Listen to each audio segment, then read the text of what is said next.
Итак, всем доброго времени суток. Меня зовут Надежда Солнечная. Я являюсь человеком с незаблокированной памятью и способностями души, ясновидящей, и это позволяет мне делиться своими знаниями с вами у себя здесь, в моем личном блоге о саморазвитии, пробуждении и трансформации души и сознания. Так что присоединяйтесь и не упустите свой шанс обрести единомышленников и стать лучшей версией себя.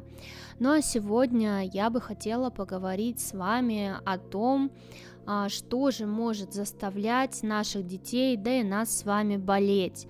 Потому что осень — это то время, когда мы чаще всего слышим вокруг кашель и жалобы окружающих. Поднять эту тему я решила, так как очень часто встречаю и в саду, и в школе у детей, у родственников, у каких-то знакомых, приятелей, очень часто такую проблему, что бесконечные вот эти болезни именно во время сезонов простуд. Так что всем заботливым родителям, да и тем, кто просто заботится о себе, слушайте, смотреть до конца. Для каждого, кто страдает такой проблемой, это будет особенно важно. Ну и даже для тех, кто особо, может, в эти периоды не болеет, все равно понимать и знать, как эти механизмы работают, для того, чтобы не допускать их проявления в своей обыденной жизни. Итак, начать, наверное, хотела бы с того, что частые простуды — это не просто сезонные капризы, это мало похоже на то, о чем мы привыкли слышать, о том, что это какой-то сезон вирусни, который вот прям нападает на нас, и мы никак от этого не можем абстрагироваться, избавиться, кроме как закупить просто тонны таблеток и сидеть и ждать вот выздоровления. На самом деле все, что происходит вот в эти так называемые сезоны простуд, это катастрофа-невидимка, о которой мало кто задумывается, мало кто вообще замечает эту проблему, так как эта проблема на самом деле принимается в обществе как некая норма.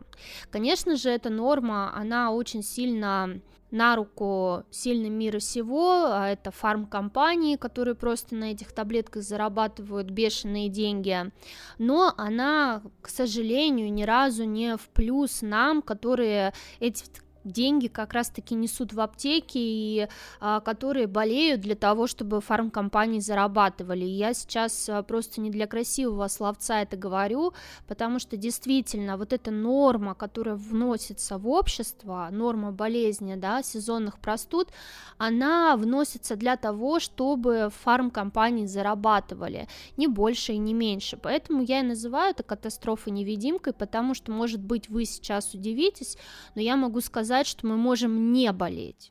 То есть сезон простуд — это точно такой же сезон, как летний сезон или другой, любой сезон, где мы можем не болеть, если сами этого не захотим. Наверное, для многих из вас сейчас это прозвучит как некий бред, что как я могу захотеть болеть, это вообще практически нереально, но не спешите делать выводы, потому что сейчас я объясню, как все эти схемы работают. На самом деле мы сами не замечаем, как своим же отношением к каким-либо явлениям в этой жизни мы наносим часто непоправимый вред не только для нас, но и для своих детей, для окружающих людей и так далее. И это все действует очень медленно и очень незаметно. Например, мы часто с вами повторяем как некую мантру, особо не задумываясь над ее смыслом, что не ешь мороженое, заболеешь, вот, ну все, кто-то там чихнул, теперь 2 недели будем дома сидеть, все позаражаемся, вот, ну все, вот сейчас там кто-то на работе пришел, начал болеть, и все, сейчас пол-отдела уйдет на больничный. Мы настолько привыкли к этим мыслям, что они нам кажутся некими догматами, которые неизбежны. То есть мы воспринимаем их как нечто неизбежное. Например, очень часто многие родители говорят: вот мой ребенок вечно болеет, не переставая, у него очень слабый иммунитет, и мы даже не задумываемся о том, что подобные фразы на самом деле могут заставить наш организм болеть вне зависимости от того, есть ли реальная угроза для этой болезни или ее нет. И мало того, что мы такими фразами можем заставить болеть свой организм, но мы еще и можем такой же негативный посыл на болезни закладывать в наших детей, внуков, близких. И эти же негативные фразы могут формировать у людей вокруг вот эти те самые установки, которые влияют на наше как физическое, так и тонкие тела, да, на событийности в нашей жизни в нехорошем смысле того слова. То есть, переведу на очень простой русский язык, вот эти все вещи, которые мы привыкли считать за неким догматом нормы, стереотипия, которая вбита в нам в голову там чуть ли не с молоком матери, на самом деле она является очень хорошим программированием. Мы сами себя программируем на то, чтобы болеть. И это программирование, которое мы сами себе записали на подкорку мозга, оно, к сожалению, дает реакции в определенных состояниях, то есть когда мы видим что-то, да, какую-то ситуацию в жизни, мы уже привычным образом реагируем согласно вот этим вот своим восприятиям, да, вот этим шаблонам, которые записались у нас в голове, и тем самым проецируем ситуации. То есть это влияет в первую очередь и на наше здоровье, здоровье детей, здоровье коллег, да, на работе, других наших близких, потому что мы буквально говорим им, что вот если вот это с тобой случилось, ты там чихнул или что-то, ты сейчас точно заболеешь, и человек это принимает. Конечно же, наверное, многим из нас не хотелось бы верить в то, что я сам своими руками, своими высказываниями, да, своим поведением заставляю болеть себя или окружающих людей. Но я бы хотела вам рассказать пример один из, да, примеров личной истории, которые говорят о том, что все-таки целиком и полностью в большинстве своем болезни являются именно провоцирующим фактором извне. Например, я могу рассказать историю из жизни моей семьи. У меня есть младший брат, который еще в детском возрасте, находясь, то есть постоянно под опекой родителей, под опекой бабушки и дедушки, буквально не то чтобы утопал в болезнях, но они просто сподвижники вот этих таблеток, и ему постоянно говорили, у них это очень, все вот эти стереотипийные мысли прям сильно проскакивают, что ой, вот все, сейчас расчихаешься, сейчас вот ты там кашлянул, ой, все, надо антибиотики начинать пить, сейчас как разболеешься, опять там школу не школу пропустишь и так далее и тому подобное. И ему всегда говорили, что вот сейчас ты заболеешь, вот сейчас ты можешь болеть, ты будешь болеть и так далее. То есть ребенок еще даже не чихнул ни разу, но ему уже сказали, что ты вот пошел в снеге там где-нибудь повалялся и все, теперь ты точно заболеешь. И здесь происходило так, что он постоянно болел. То есть и даже были истерики со стороны ребенка, что хватит так говорить, хватит, я не хочу болеть. И он не понимал, что с ним происходит, и, конечно, возможно, здесь я еще сыграла свою роль, потому что я в свое время сказала, ты можешь не болеть, просто перестань вот это слушать, и ты перестанешь болеть. И каково же было его удивление, что он сказал, действительно, как только я перестал вот воспринимать это все, я стал гораздо меньше болеть. И он сам заметил, что если они не видят там, да, у него сопли там какие-то появились или что-то, если они не видят, что вот эти сопли появились, он как бы скрывает это, и у него быстро за день, за два все проходит, как бы вот без их вот этого вот вмешательства, помешательства, очень быстро вся болезнь устраняется. Если же они заметили, что он там где-то чихнул, где-то что-то, какая-то сопля, все, они сразу на него начинают вот наваливаться, что все, ты сейчас заболеешь, ты сейчас вот что-то будет с тобой, и он говорит, все, вот если они это говорят, то я 2 недели как минимум на антибиотиках очень тяжело лежу. То есть человек, маленький человек, да, да, тогда ему было, наверное, лет 12, он заметил это. Он заметил и начал этим пользоваться, то есть он начал специально скрывать от своих близких то, что где-то что-то сопливит, где-то что-то подкашливает или еще что-то, просто для того, чтобы они не развивали в нем эти болезни. И он говорит, я понял, как это контролировать, то есть я понял, что по сути все вот эти процессы, они в нашей голове.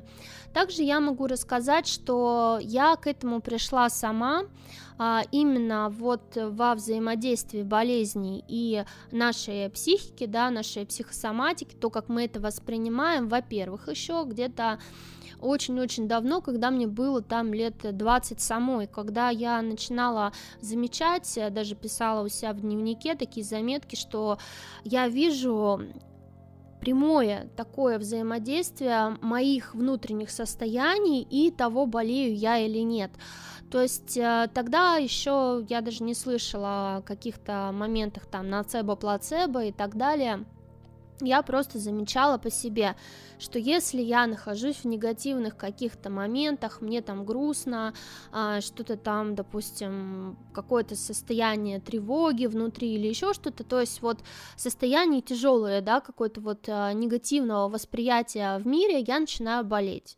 То есть какие-то негативные мысли, какая-то злость, еще что-то, то есть она заставляла как будто мой организм вот таким вот образом выражать себя, то есть выражать себя в болезни. И напротив, когда у меня было радостное состояние, когда все было классно, здорово, я замечала, что даже болезни, которые были, проходили.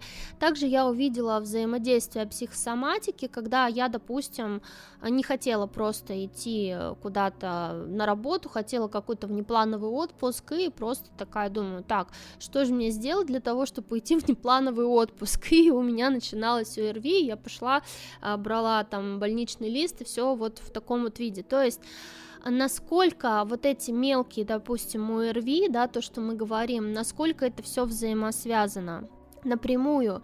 И, наверное, окончательно я в этом убедилась в 2020 году, когда уже вот эта мысль, вся взаимодействие, она сформировалась окончательно, когда я поняла, у меня просто щелкнуло, я до сих пор помню, я стояла в коридоре, и мне просто щелкает о том, что я просто могу не болеть.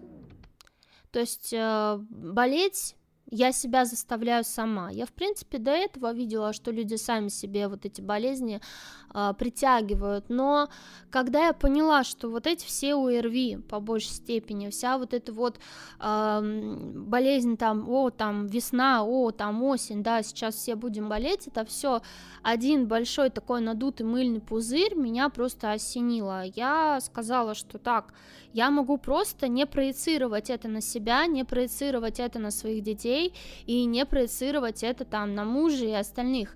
И когда я рассказала об этом мужу, он очень скептически отнесся в начале к этой информации, потому что он такой говорит, ну как так, то есть, ну, это же вот вирусы там-то, еще что-то, где я ему сказала, слушай, ну давай попробуем, почему нет? И когда он тоже увидел эту взаимосвязь, когда он видел, когда мы не проецировали на детей то, что, вот ты там чихнул, и все, сейчас ты там на антибиотики подсядешь или еще что-то подобное, и дети реально перестали болеть, вот в том виде, в котором это всегда было, там, да, пошел в садик, там, все там пошли болеть пачками, и вот они, да, вот все там болеть пачками начали, то есть доходило до того, что просто вся группа там болеет, и только наш один ходит, вот он в садике сидит, да, и еще там какая-нибудь одна девочка, все. То есть вот это вот постоянное было, то есть какая-нибудь массовая вот это вот поветрие, все там позаболели, кто в группе остался? Наш остался, то есть так мы прям очень сильно вот наглядно увидели, как это работает, и очень сильно наглядно было, когда, допустим, мы приезжали куда-то в гости к родственникам, и эти родственники, которые привыкли вот проецировать вот эти все свои видения, да, о болезнях на других, они говорили нам, даже несмотря на то, что мы уже понимали, что нет, вот это все ерунда, то есть они там говорили, допустим, вот все, вот он у тебя там мороженое съел, все, сейчас больное горло будет или еще что-то, и они наседали, то есть дети это слышали, мы как бы этому сопротивлялись, мы говорили, нет, ничего не будет, все, хватит вот это на нас проецировать, но тем не менее, раз через раз, но дети реально заболевали, то есть вот это вот та самая заботливая бабушка, которая громче всех кричала, что ой-ой-ой, сейчас он от мороженого, там с ним все будет плохо, она же являлась, на самом деле, как бы это ни печально сейчас для многих звучало, но она являлась причиной следственной связи того, что ребенок после заболевал, и это, конечно, когда мы это осознали, для нас это было просто каким-то шоком на самом деле, с мужем мы даже не знали, как на это реагировать. Более того, мой муж заметил даже такие вещи, что даже дети не слышали о том, что вот, допустим, заботливая бабушка проецировала это, но, допустим, все равно где-то что-то мы созваниваемся с родителями, разговариваем, да, с родственниками и все, и вот после того, как вот одни родственники постоянно спрашивали по телефону, а что у вас дети не болеют? У меня уже муж начал в какой-то момент бояться этой фразы, потому что реально, как только они спрашивали вот это, ну что у вас там дети не болеют? Что там дети болеют? Дети реально начинали заболевать. Мы прям отследили вот эту вот параллель очень четко. Вот честно, как я уже сказала, мы были в шоке, когда увидели все эти взаимосвязи, и у меня уже муж просто сказал в какой-то момент родственникам, хватит, у нас дети не болеют, успокойтесь, то есть тогда для нас, когда мы только осознали вот эти причинно-следственные связи, мы еще даже не знали, что делать, потому что оценить то, насколько вот это вот все взаимосвязано, было просто чем-то невероятным. Кстати, сейчас я уже, конечно, больше понимаю за вот эти все годы, считай, я всем этим занимаюсь уже больше 4 лет, то есть с 2020 года я уже всю вот эту картину настолько осознала, как это все работает, что, в принципе, увидеть для себя, а также простроить сопротивление этому всему достаточно, кажется, легко и просто, потому что я уже настолько в этой теме варюсь, что знаю, наверное, про нее все.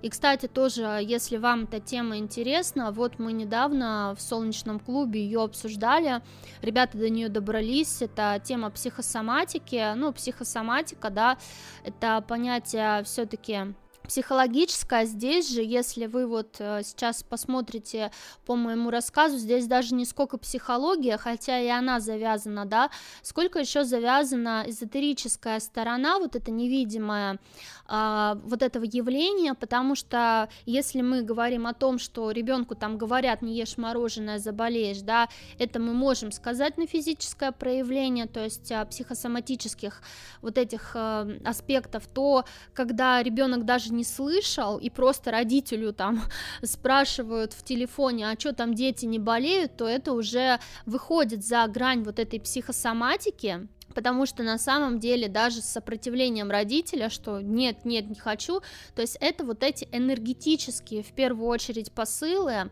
вот это энергетический, да, какой-то момент, намерение, да, что человек проецирует этот образ этот в пространство, когда спрашивают, ну что там дети болеют, не болеют, и пропускают через родителя для того, чтобы это все вмешалось в нашу реальность и начало задействоваться в ней. Я не знаю, может быть, для кого-то это звучит очень как-то сейчас тяжело для восприятия, но поверьте, когда вы в эту тему войдете и увидите весь тот уровень глубины, которая скрыта за этими явлениями, вы будете просто поражены. Поэтому, если кому-то интересно более глубоко посмотреть на эти явления, в том числе не просто на простудные заболевания, а на такие очень тяжелые даже явления и их проявления вот именно из вот этого самовнушения, да, то вот как раз-таки на стриме по психосоматике мы разбирали там не сколько проявления простуд, сколько рака, допустим, это достаточно такое сейчас распространенное явление, которое прям имеет массовое поветрие, жесткое очень, как какой-то вирус распространяется, очень много людей, которые болеют раком, никто не знает, как это вылечить, никто не знает вообще, откуда это появляется, грубо говоря. Также мы разбирали чистые психосоматические психосоматические, уже доказанные, да, связи психосоматических болезней, которые могут в том числе иметь летальные исходы, то есть инвалидности и прочее, то есть достаточно очень серьезные такие проявления именно вот этой стороны, так сказать, источника болезни. И как раз мы эту тему даже не закрыли, потому что когда мы начали ее обсуждать, то есть нам 2 часа даже оказалось мало. Настолько это глубокая тема, что мы ее как раз решили продлить. Так что в это воскресенье, 10 ноября, вы можете в 11 часов по Москве присоединиться к прямому эфиру, стриму по психосоматике и по всем причинно-следственным связям этих явлений ко мне в Солнечный клуб, ссылка в описании будет. Там полностью стрим будет посвящен вопрос-ответам по этой теме, то есть я буду отвечать на вопросы участников, мы будем разбирать это явление с точки зрения личных историй, то есть из кейсов и личных историй участников, по их болям, по их запросам, чтобы уже точно не оставить никаких пробелов по этой теме. Но давайте продолжим. Я вам уже рассказала, да, каким образом вообще это все действует, каким образом оно проявляется в нашей жизни, но как же нам можно изменить ситуацию? Во-первых, важно такое понятие, как личные границы, и также очень важно объяснять своим детям в первую очередь, потому что они маленькие, они только принимают правила, да, этого мира, и объяснять им, что они не обязаны болеть, когда тетя-воспитательница в садике им говорит о том, что вот сейчас поветрие, все сейчас заболеют. И, кстати, вот эта распространенная программа, да, когда учитель в школе, либо воспитатель в садике может своим вот этим намерением тоже воздействовать на реальность ваших же детей, для того, чтобы они там с этими соплями ходили, она очень и очень вероятная, 90%. Я в свое время как раз-таки выставляю вот эти границы, и когда я боролась с этим всем, что я вам рассказывала, да, уже, что у меня один ребенок только там со всей группы был в садике, все остальные сидели на больничном, вот я как раз-таки тогда убирала вот эту вот энергию, которая шла от воспитателя. То есть я убирала именно их вот эти эмоциональные посылы, которые были направлены в сторону детей. Я говорила, что там остальные родители сами за себя решают, но мой вот эти вот посылы не принимает. Также важно начать следить за своими словами, конечно же. Перестать употреблять вот эти заезженные фразы, отслеживать за собой, да, перестать на подсознательном уровне вот это вот все думать, в том числе, потому что даже вот наши мысли, они настолько материальны, что мы их выражаем в микромимике. Мы как бы вот уже, да, подразумеваем, то есть вот это, ну что там, наверное, дети болеют, да, и все, мы уже этот посыл послали, и дети начинают реально это все проецировать, и то есть здесь вот это вот нужно начать отслеживать, ловить себя на этих мыслях и избавляться от вот этого шаблонного соцпрограмминга. Поэтому начинайте говорить со своими детьми, с собой, да, в первую очередь работать, и начинайте проявлять уверенность в своем здоровье, а также в здоровье детей, в том, что именно вы являетесь тем, кто управляет своим здоровьем, потому что это действительно так. То есть мы являемся прямыми бенефициарами собственного тела и того, как оно взаимодействует с окружающим пространством, в том числе, будет оно от этих вирусов болеть или нет. Перестать говорить ребенку вот такие вот фразы, которые будут действовать для его подсознательного как прямые указы к действию. Например, там, вот мама сказала, что от мороженого можно заболеть, и я в школу не пойду, значит, я пошел, буду есть мороженое, да, вот. И вот эти вот моменты, что, ой, что-то ты кашлял, сейчас опять школу будешь пропускать, как это вот было в случае, да, с моим братом. Здесь нам нужно понимать, что вот такая фраза может реально привести к вот таким вот ситуациям. Перестать ребенку навязывать какие-то негативные сценарии того, что вот сейчас ты будешь сидеть с больным горлом или еще что-то, потому что он в этот момент будет уже себя представлять с больным горлом, кашлем, там, соплями и все, и таким образом это будет намерение, которое он будет запускать в пространство, и это все будет работать. Также, как можно по-другому, да, понятное дело, что не говорит же нам теперь ребенок ешь там килограммами мороженое и все такое. Конечно же, этого делать не стоит. Но надо начать перестраивать себя, перестраивать свой образ мысли и свой образ действий, да, когда мы что-то говорим, перефразировать это все. Например, что ты думаешь о мороженом? Да, оно вкусное, да, оно классное, и оно может быть безопасным, если есть его в меру. То есть мы можем съесть мороженка, ничего с нами не будет, но всего должно быть в меру, и если съесть много мороженого, да, то мы можем переохладить свое горло, и ничего хорошего от этого не будет, да, наш организм может пострадать, поэтому все нужно делать безопасно. Здесь мы, во-первых, никакие установки ребенку лишние не воткнем, что вот мороженое это прям вот нельзя, и если ты хочешь есть мороженое, будь готов к тому, что с тобой все будет плохо. То есть мы выбор, да, какой-то ему, или мороженое, или там здоровье, такого делать не надо. То есть здесь мы можем сказать, что мороженое это хорошо, но его должно быть в меру, и если все делать правильно, то ты будешь здоровым, что в принципе оно и имеет место быть в нашей жизни. Если вы не знали, то даже большое количество воды, там, если выпить, человек умрет. То есть был такой случай реально в жизни, что одна женщина участвовала в конкурсе, выпила очень большое количество воды, там около 6, по-моему, литров за раз или сколько, и просто умерла от того, что электролиты в ее организме рассеялись, и она больше не смогла существовать, то есть организм сам больше не смог функционировать. Поэтому здесь чувство меры, оно должно быть во всем. На самом деле везде должна быть золотая середина, и здесь дело не только в мороженом, дело и в употреблении жидкости, и, знаете, там говорят, килограмм, там, сколько капля никотина убивает лошадь и многое другое, но, тем не менее, даже та же самая никотиновая кислота, она вырабатывается в нашем организме в норме для того, чтобы мы могли функционировать, поэтому здесь нужно поменять свой подход к тому или иному явлению.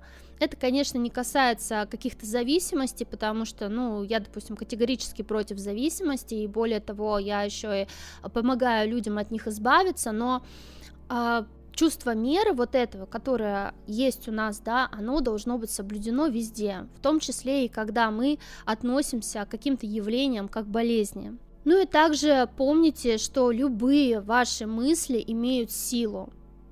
Негативные установки мы можем не только озвучить языком, да, но мы можем и запустить их в пространство в виде намерения.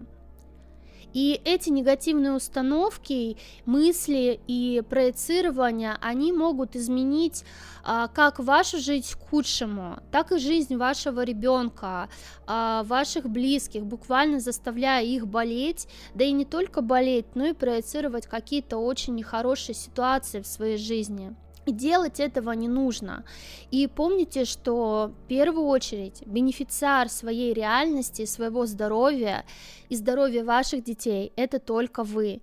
И не поддавайтесь на негативные программы и болезни. Также, если вы хотите научиться управлять своей реальностью правильно, своим здоровьем, да, проецировать какие-то очень хорошие события в свою жизнь, так, чтобы все это сбывалось, например, перестать бесконечно болеть, ездить в какие-то долгожданные поездки во время отпуска, совершать выгодные покупки или приобретать то, что вы давно хотели, реализовать все свои цели, мечты, не надрываясь там на нелюбимой работе, не выполняя никаких-то вот этих вот действий через «не могу», через «невозможно», а чтобы все происходило в вашей жизни достаточно легко и играюче, словно это делается по волшебству, то такая возможность у вас тоже есть.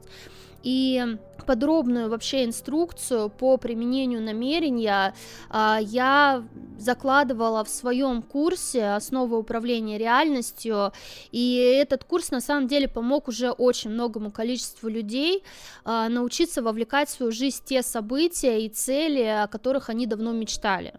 То есть уже более 500 человек, наверное, свою жизнь изменили к лучшему. Подробности, отзывы там этих людей вы можете прочитать на моем моем сайте. У меня, да, есть сайт, очень классный, кстати, с интерактивными такими панельками, с которыми можно поиграться. Просто у меня очень мега волшебные люди окружают, в том числе подписчики, которые умеют делать волшебство. И один из них сделал просто такое волшебство для меня, о котором я давно мечтала, да, и то намерение, которое я закидывала, сбылось в виде вот такого сайта Солнечная.ру. Присоединяйтесь вы, посмотрите, это просто творчество человека, которое невозможно не оценить. Ну, а также хочу сказать, что вот как раз с 10 по 20 ноября я решила сделать специальную скидку для вас, как раз на оба моих курса, не только по основам управления реальности, но и по легендарному курсу отключения подключек, о котором очень многие знают и который у многих на слуху. Это поистине легендарный курс, на самом деле он существует уже достаточно давно, и все люди, которые проходили его, они в полном восторге, потому что этот курс, он не только показывает причинно-следственные связи очень многих явлений в нашей жизни, да, в том числе как раз-таки он обличает очень многие установки, вот то, о чем я говорила, какое-то шаблонное мышление, то, почему мы ссоримся с близкими, почему так происходит, как этого не делать, как выставлять личные границы.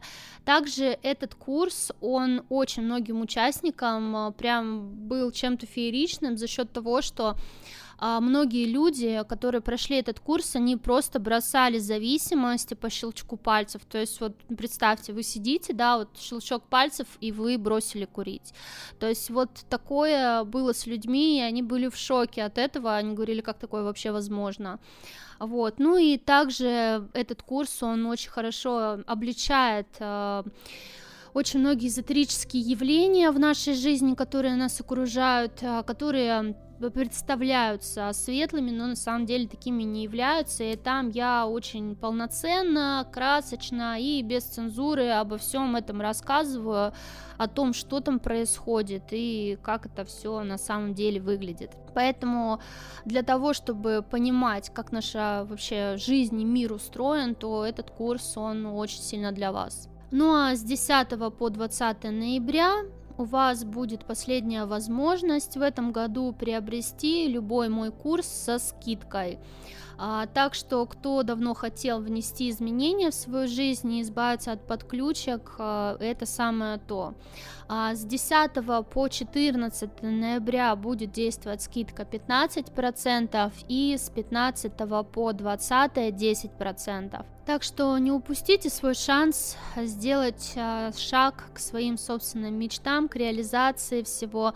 Ну а ссылка на курсе будет в описании под видео, ну и здесь также на экране вы ее увидите. Начните свой путь к новым возможностям уже сегодня, никогда не откладывайте свою жизнь на завтра. Ну и в завершении я хочу вам всем пожелать здоровья, сказать: будьте здоровы, не поддавайтесь на негативные программы, перестаньте создавать сами себе болезни и помните, что только мы сами управляем своей реальностью и здоровьем, ну а также можем вот таким вот образом влиять на реальность и здоровье наших детей при помощи тех же самых личных границ и прочего. Ну а я вас всех обнимаю, люблю. Ваша Надежда Солнечная. Желаю вам продуктивной работы над собой. Надеюсь, те практики, которые я вам даю на своем канале, помогут вам так же, как помогли в свое время и мне. Всем пока-пока.